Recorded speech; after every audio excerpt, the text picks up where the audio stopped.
Hello guys, কেমন আছো তোমরা সবাই? তোমাদের সবাইকে আমার নতুন একটি ব্লগে আরও একবার স্বাগত। দেখো সকাল সকাল ছেলে আর আমি মিলে দুজনে বানাচ্ছিলাম রিলস। আর দেখো বোধির শরীরটা একটু খারাপ, ওর একটু সর্দি হয়েছে, তোর মুখের অবস্থা দেখে তোমরা বুঝতে পারছো।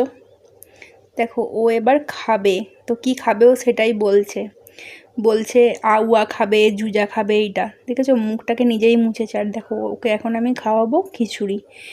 এর মধ্যে আছে ডাল, চাল, সবজি, আর হচ্ছে একটা ডিম সিদ্ধ, ওটাও মাখিয়ে দিয়েছি। আর দেখো এটা হচ্ছে বোধির মাছ, তো মাছটাকে ছাড়াবার ওকে খাওয়াবো। রোদ দেখো অবস্থা, দেখো ও আবার দেখো কীরকমভাবে অ্যাক্টিভিটি করছে।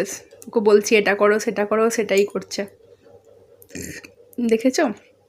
ও আবার এখন মুখটাকে মুছতে বলছে, ও মুখটাকে মুছছে। দেখো আমি এখন মুখটা